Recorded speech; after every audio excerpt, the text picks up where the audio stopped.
Do not, do not, do not go to Mintz. Dangerous place. Constantinople. Mintz. Go this way. Do not go to Mintz. Noodleberg. River Linz. Wappen on Linz. Bolzano. Ravenna. Venice. Anyone could tell from the map Mintz was a strange and dangerous place. Not even the birds flew free, they say, and nobody went there except by mistake. But the story begins in Bolzano, long ago in Bolzano. Gina Farina, the baker's daughter, made marvelous, meaty, most unusual, truly splendiferous pies. They were crusty and spicy, with apples and quince. Ah, just the slightest hints of quince. The people came from miles around to buy them and sing her praises. But Gina Farina paid no attention. "That girl has a mind of her own," said the baker, "and her heart's always set on adventure." It was true.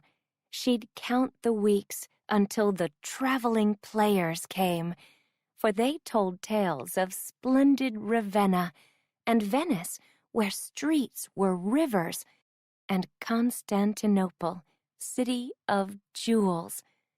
Gina Farina would listen for hours. "To go with the players and travel the world, that's what I wish," she often said. "What foolishness," said her father. How could a simple baker's daughter hope to join the famous players? But Gina Farina had a mind of her own. When the troupe returned to Bolzano, she went to the captain of players and said, "The traveling players should have a fine baker. If you'll give me safe passage, sir, I'll bake my pies in return." Spunky girl, the captain thought, and what an elegant treat it would be to eat so well on our journey. "Come then, Gina Farina." The day soon came for departure. "Go if you must," said the baker, "but always beware of a town called Mintz. It's ruled by a terrible-tempered prince who punishes all who displease him. Nobody ever goes to Mintz, except, my dear, by mistake." But Gina Farina had a mind of her own, and she paid no attention. In town after town the players performed, and Gina Farina made specially luscious, deliciously snifferous, truly splendiferous pies. Then one night, when the mist was thick, near Noodleberg, past Wappen on Linz, they found they had wandered into a strangely grim, gray town. "What grumpy people," said Gina Farina. "This must be Mintz," said the captain. They read the sign on the wall in the square. "Rules of the Prince of Mintz. Beware. Remember by day, remember by night. In Mintz, the prince is always right. All persons in the town of Mintz must act exactly like the prince, and no one must ever say no to him. Obey these rules, or be locked in the stocks for a night and a day in the public square. By order of the prince. Beware." The captain shuddered. "Bad things happen, I've heard, in Mintz, to people who dare to say no to the prince." "Ridiculous," laughed Gina Farina, and she started her pies for supper. She baked the crusts, she roasted the meats, She toasted the almonds, candied the sweets, and sprinkled the cinnamon, honey bun cinnamon, over the apples and raisins and quince. Delicious smells on gentle breezes drifted up to the prince, who sat, as usual, in the top of the castle turret. Vincent of Mintz, His Highness the Prince, was a vain and shamefully grumpy man. He killed a dragon or two a month and defended his kingdom now and then, but mostly he sulked in his turret and thought about nobody but himself. The people obeyed his rules, of course, and acted exactly as he did. But now His Highness sniffed. Spices and meats, apples and quince. What's going on down there in Mintz? Soon Gina, Farina, and 5 hot pies were brought to the castle by royal command. Vincent devoured 3 pies and a half. "A humph," he said. "You must stay and cook in the castle. You'll bake these pies only for me." But Gina Farina had a mind of her own. Her heart was set on adventure.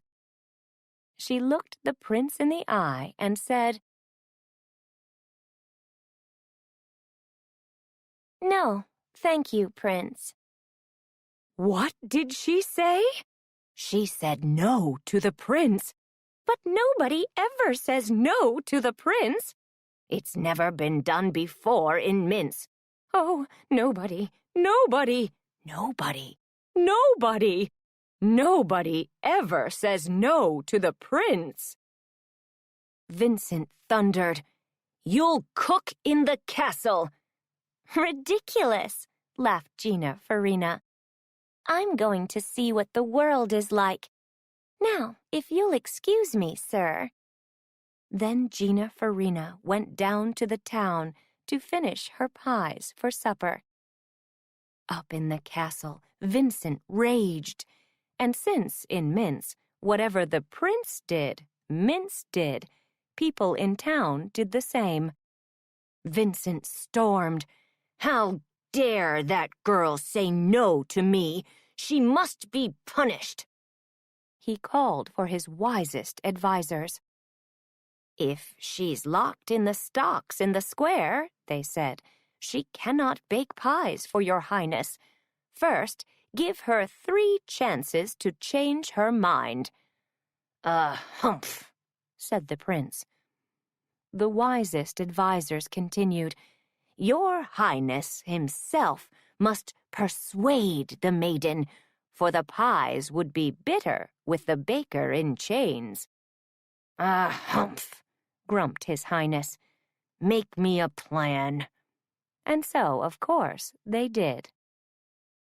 "I'll trick her all right," vowed Vincent. Off went the prince, disguised as a shepherd from Boppin on Linz. "Good day, shepherd," said Gina Farina. They walked together on the mountain. "Just 1 year in 7, the shepherd declared. "The fruit of these trees has a sweetness so rare that people remember it all their days. And this is the year. So surely you'll stay and bake your pies for the fine young prince." "Ridiculous," laughed Gina Farina. "I've a big world to discover." She looked the shepherd right in the eye. "I think it's a pity about the prince." "What's wrong with the prince?" snapped Vincent. Gina Farina just laughed. "The heart of a grump like that," she said, "will certainly turn to stone. Now don't you agree?" And her laughter echoed on the mountain as she skipped back down to town. Back in his castle, Vincent was dreadful, sulky by day, grumpy by night. And since, in Mintz, However the prince was, Mintz was, people in town were the same. "She has 2 more chances to change her mind," the wisest advisers declared. They reached into their bag of tricks. "I'll fool her this time," Vincent muttered. And off he went, disguised as a merchant from Constantinople. "Good day, merchant," said Gina Farina. They walked together in the marketplace. The merchant declared, "I hear a certain noble prince will give you pearls and ruby rings and shimmering dresses of dragon's wings if you will stay and bake for him." "Ridiculous," laughed Gina Farina. "Who wants dresses of dragon's wings? I want to see what the world is like." She looked the merchant right in the eye. "It's such a shame about the prince." "Nothing is wrong with Mintz's prince," roared Vincent. Gina Farina just laughed. "He's sure to dry up like a prune," she said, "if he sulks all his days in that turret. Now, don't you agree?" And her laughter echoed in the marketplace as she danced away. Life was impossible, truly impossible, up in the castle and down in the town. "One last chance," said the wisest advisers. They had a special plan. "She'll never say no to me now," said Vincent. Off he went, disguised as a handsome traveling player. "I'm handsome as can be," he thought. But Gina Farina paid no attention, for this day she was very sad. The prince was struck by the sight of her. "Why are you so unhappy?" he asked. "Our captain of players is ill," she said, "and we've no one to take his place. Tonight the people will come for the plays, but there will be no plays to see." Her sigh pierced the heart of the prince. "I wish I could make her feel better," he thought. But he'd never had such a thought before, and he didn't know what to do. "I wonder, sir," said Gina Farina. She looked him right in the eye. "Could you help us out?" Humph," said Vincent. "Perhaps I can." "I know you'll play the part so well," Gina Farina exclaimed. And so he did, until he got stuck on the dragon's wing. Humph! Humph! He suddenly cried, for as he stumbled, his mask untied and floppingly popped away. The people gasped. "The prince! The prince! It's really the prince! That player is really Prince Vincent of Mintz!" Happy and helpful and not at all grumpy, His Highness was having a wonderful time. Well, you know how it is in Mintz. The people must act just like the prince. "Now really, Your Highness," said Gina Farina, "won't you get rid of those rules of Mintz?" "Not a bad idea," he said, and he tore down the sign in the square. "Not a bad fellow after all," laughed Gina Farina. A grand celebration was held in the town for many a night and many a day. Then Gina Farina said, "Now I must go." "I wish you would stay. I do," said Vincent. Gina Farina gently replied, "But I have a very big world to see, and the time has come for the troop to depart." She looked Prince Vincent right in the eye. "Come with us, please do," she said suddenly. The captain of players said, "We would be honored, Your Highness." The prince looked from one to the other. "Indeed, I'd like to do it. But I am the prince," he said with pride. "These are my people, and here I must stay." "Hurrah!" the people shouted. The wisest advisers smiled, and so did the baker's daughter. And then she went on her way to wondrous adventures in Venice, Ravenna, and Constantinople, and places she'd never even dreamed of. But 1 year in 7, when the fruit of the trees was especially fine, near Nudelberg, past Boppen on Linz, the air would fill with splendiferous smells of spices and meats and apples and quince. Ah, just the slightest hints of quince. For the traveling players would return.